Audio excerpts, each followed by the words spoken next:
It is very important to realize that Africa is an exploded star, a shattered diamond, and that its pieces have to be followed in all the continents. You cannot have a sense of what was essentially African just by going into Africa. You have to look into Europe, into Asia, into America. Every god was ever worshipped by the Sumerians. Every god had his origin here in Africa. His or her name was African. Let me tell you about the goddess Inanna. In the fables of the Botswana people, in the fables of all tribes in East Africa and South Africa, the name Inanna occurs again and again and again. Au XIIe siècle avant Jésus-Christ, les 4 races connues des Égyptiens représentées sur le même plan.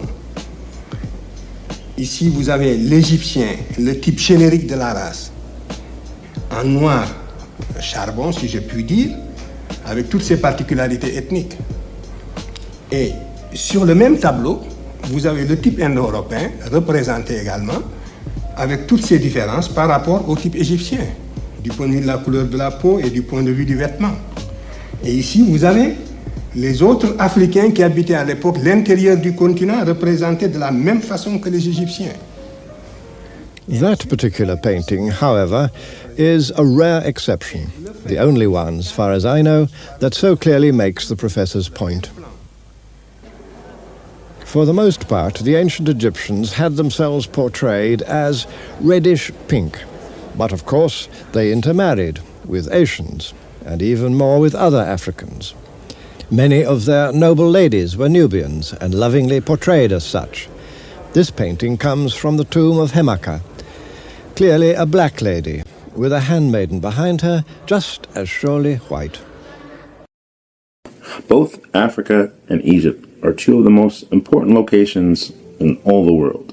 Africa is the birthplace of mankind. It's the birthplace of mathematics, art, and many other tools and traits that are fundamental to all humanity. And Egypt is one of the most influential civilizations on the face of the earth. Our measurement of time comes from Egypt. All alphabets come from Egypt. There's a countless number of really important things invented in Egypt. So it's very important to African history and to African people. Both Egypt and Africa are two of the most misunderstood topics on the face of the earth, especially by the general public. And this has to do with a long history of outdated colonial views about Africa and Africans. And it also has to do with the sheer antiquity of these places. Egypt is over 5,000 years old, and that epoch of the Egyptian state starts tens of thousands of years before that.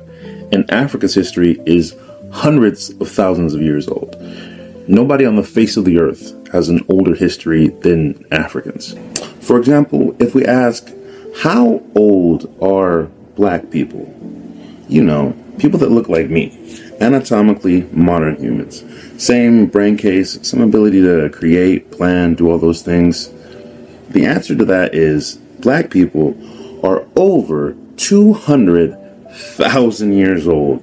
So if you went back in time a couple 100,000 years ago, the people you would see would look just like me.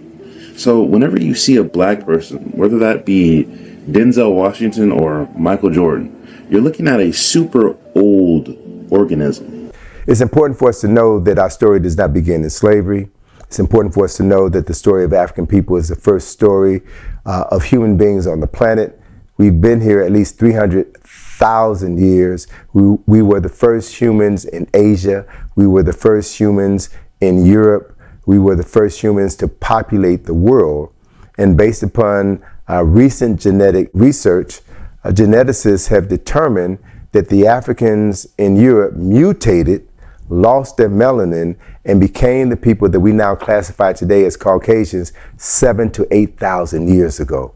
So given that historical and scientific reality, I choose to study the history of people who have been on this planet for 300,000 years than to study the history and culture, religion, and science and philosophy of people who've only been here 7,000 to 8,000 years.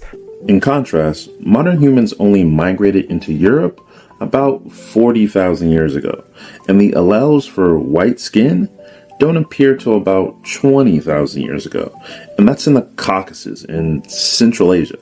The first Europeans are as black as me, and for most of European history, they were that way.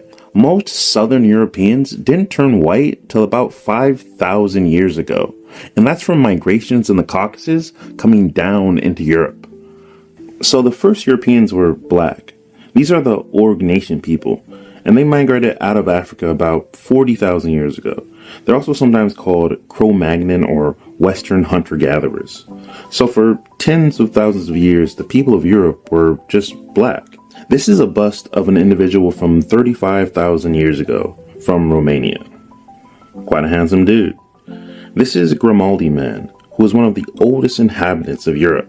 Grimaldi people were very short, only about 5 feet or so, very similar to the Pygmies and Khoisan of Africa. Their connection to the Khoisan is not too surprising, as the Khoisan have been the biggest population on Earth for most of demographic history. This is Kotinsky man from Russia, around 30,000 years old. When we study the Org Nation people, we get a very different view of European history, one that is intrinsically and inescapably linked to Africa. For example, when we look at these 37,000-year-old cave paintings from France, it's important to know the people that made these paintings were from Africa. They hadn't even been in Europe that long. It's important to know when we see these Venus figures that this curvy young woman was a black woman, and the person that made this looked like this. For example, if I made a movie about the early migrants into the UK, I'd cast black British people like Idris Elba and Sims and Skepta. That would be an accurate portrayal of the first British people. These were African people, and they very much looked African for tens of thousands of years. Their technology, their artistry, their creativity, they brought it all from Africa. Not only that, in Africa, all the gods which were worshipped in Sumeria were actually African gods. Same with Egypt. Yes. Ra, even today, amongst the Botswana people here, the name Ra means father. And the oldest warlike goddess was in Egypt, Hathor or Hathor. In South Africa, she was known as Mahato, the mother of the great footprint. Is that the footprint that you showed me once? Yes, sir. It's about 6 foot long, isn't it? Yes, sir. And Mr. David, that footprint is the footprint of a woman, not a man. How do we know? If you are a tracker of people, you will notice that the instep of a woman's foot is slightly different from that of a male foot. Africa gave the world its civilization.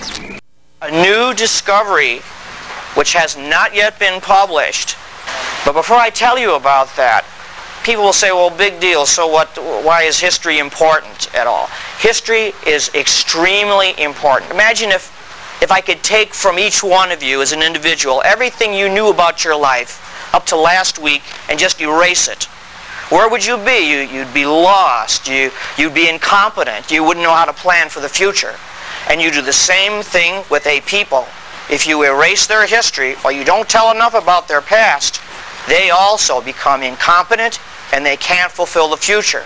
And that's why a lot of people in the black community have felt, well, how come all of the dreams of the civil rights movement aren't yet fulfilled? And one reason is because this history is still suppressed. It still isn't taught. But there's been a recent discovery which is going to blow the lid off of all that. And that's what I'm going to talk about. Now, basically, what science has now found, although this is suppressed for the most part, there have been some great researchers. You have some wonderful books there, like by Ivan Van Sertima, who's talking about these things. This is not taught in your public schools, although it will be. The history that the children are learning today is not going to be the history that's going to be taught in the next 25 years. It's going to be radically different. We now know for a fact that long before Columbus, there were 4 major migrations of blacks to the Americas, different parts of the Americas, for totally different reasons, totally separated from each other by many centuries. But nonetheless, there were these black, you can call them migrations, but they were not in charge. I'll describe, and you can make up your own mind what they were. The most recent of these took place about 400 years before Columbus was even born, and it's all outlined in a marvelous book over there. It's called The Golden Trade of the Moors. And it is now known that the West African Kingdom of Mali had huge fleets of merchant vessels, and that these kings, these black kings of West Africa, began sailing across the Atlantic to Mexico as early as 900 AD. Now, why did they do that? They did that for trade, not for conquest or invasion. They did this for trade. Mali was very wealthy in gold. They had lots of minerals. Some of the black kingdoms, they were called the Yoruba or the Benin. They were great workers in bronze. But the trouble with West Africa, and it's still a trouble today, not enough food, famine. Somehow, the black kings of Mali had preserved this tradition of long before, where there was this kingdom across the sea, a totally different one. It was very hard to reach. You needed to have excellent ships and good sailors, and nobody in Europe was doing it at this time. But if you cross that sea, this other kingdom across the Atlantic was very rich in a certain kind of food, which the people over there called maize. We now call corn. And these West African kings launched at least 2 major fleets, trading ventures, that went across the Atlantic 900 AD to about 1600 AD. And they brought over their bronze work, and they taught the Mexican people, the ancient Mexican people, who were then known as the Mayas. The Mayas had built up a great kingdom of their own, but in 900 AD they were in decline. They were really on the outs. Nobody knows exactly why, but their society was in decline. They were losing all of their technology. Then these black fleets came across from West Africa, from Mali, and they presented a lot of gold work, bronze work, and in return, they came back with shiploads of corn, maize. Now we know for sure that this actually happened because very recently, you'll see in the next issue of our magazine, not this issue, the next issue is coming out in about 2 weeks. This is part of the discoveries are happening so fast and furious, it's hard to keep track. They now have found that a certain type of maize or corn which is growing in West Africa, has been growing there for many centuries, is not native to West Africa. It is a type of corn which comes from Mexico. Could have only been brought over by these Mali seafarers over 1,000 years ago. So this is a first concrete proof that they beat Columbus by centuries. And we're not just on a voyage of exploration. They were going back and forth, bringing corn back. Now, why do we know about that? Well, this trade stopped abruptly 1600 AD. 1600 AD, the Spanish, the Portuguese run a real aggressive colonizing campaign, and they took over Africa, and they destroyed a lot of these kingdoms. And with the destruction of these kingdoms went all the knowledge and all the history of these past trades. This is a tremendous lesson for us because, we're so proud of our American civilization. We think it'll go on forever. But when a civilization falls, history tells us it takes almost all memory of it with it. Civilization is really very fragile. And that's why these lessons from the past are very, very important. If we want to preserve our civilization, we have to learn what happened to these others that crashed. So we know for sure between 900 and 1600 AD, long before Columbus was even born, as I say, these blacks were trading, these black kingdoms were trading with Mexico.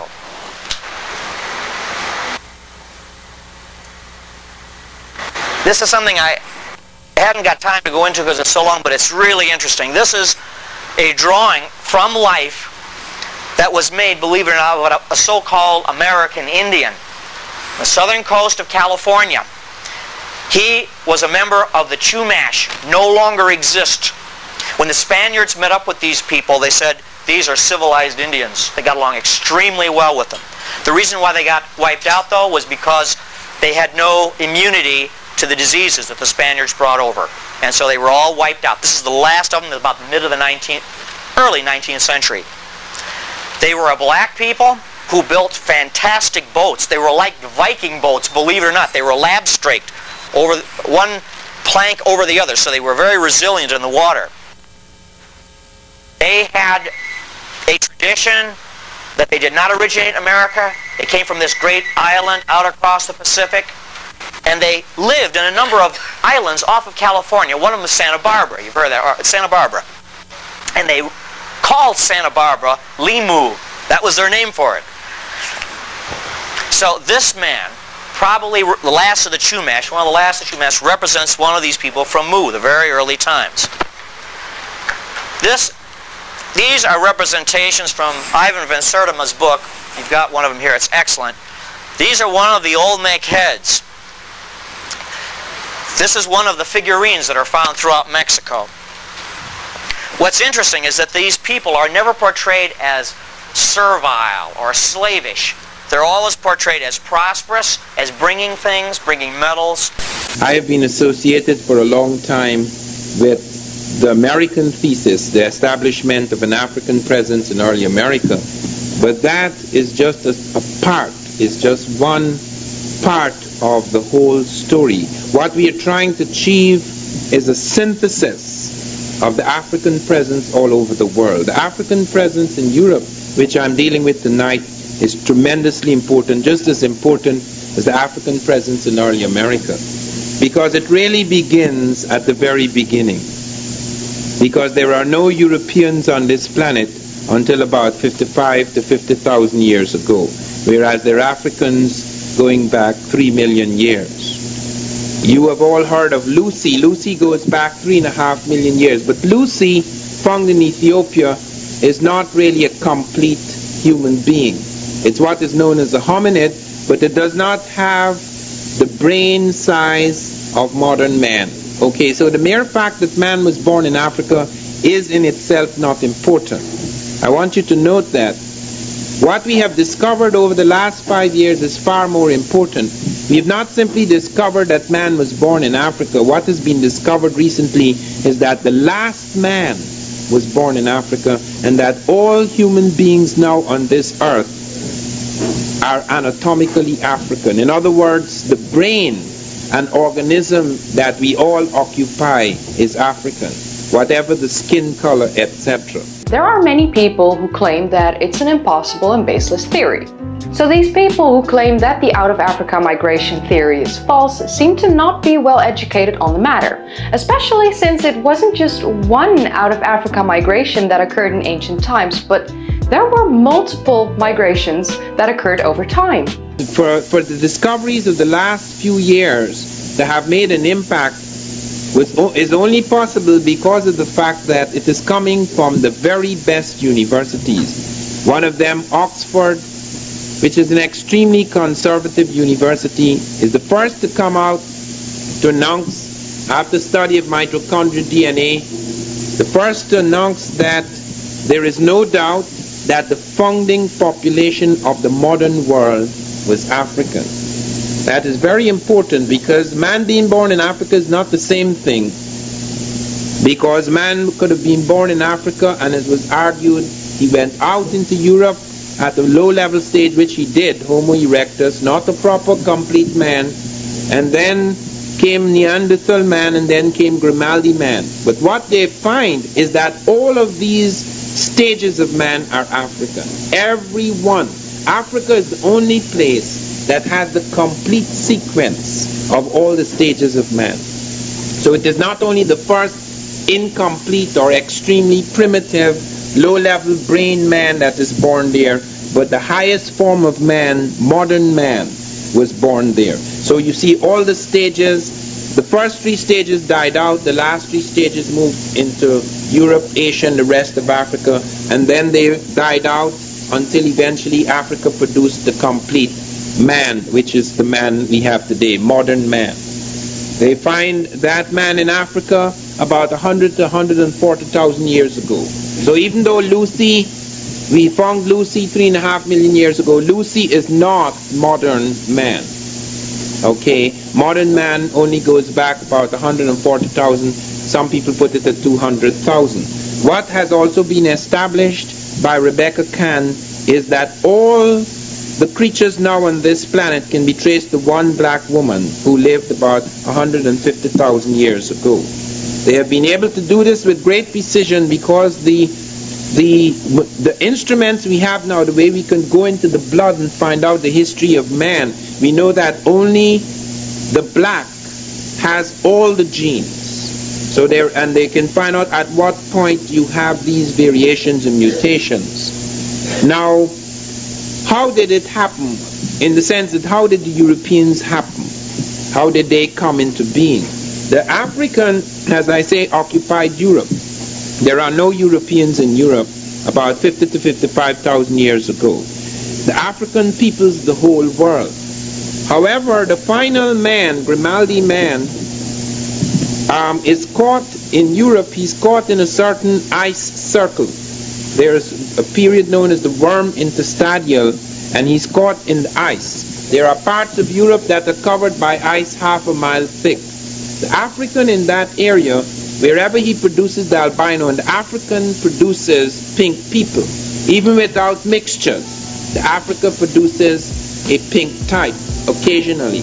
That pink type is usually a type that dies easily, because if you produce an albino in Africa, he would suffer from devastating skin cancers. However, the albino that the African produced in Europe became a selected type, because in the darkness of Europe, the twilight of Europe, the ice of Europe, where you did not have the direct and intense sunlight, the albino or albino type began to survive and to be selected. So that after a while, you find a number of pink-skinned Africans with African morphology, that is the nose, mouth, the jaw remaining the same, but only the skin changing. And of course, whenever there is skin color change, pigmentation change, you also have eye color change, hair color change. That change was necessary in some places because the ice made it impossible. The situation in ice Europe, not present Europe, not temperate zones, but the ice situation created a serious problem. It created a serious problem because pigmentation does not allow for all the light in twilight zones to come into the skin.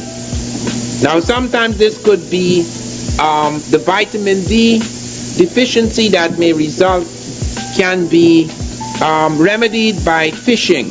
Like you find in certain zones where there's a lot of fish, you may still find fairly dark types like the Eskimo. Of course, there are other reasons for the Eskimo still retaining, in many cases, a dark color even though he's in the ice. But you find these changes going on. And then you find in Asia, as the African moves into Asia, you find in some parts the epicantic fold, the fold coming across the eye, like in the Japanese, some of the Chinese, etc.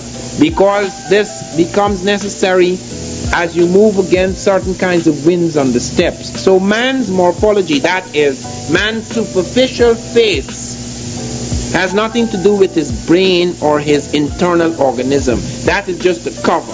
In other words, man's cover varies, but man's internality, man's internal organism, his brain, does not vary. And that internal organism, that brain, and that thing that is covered by the skin is African, because all the stages were African.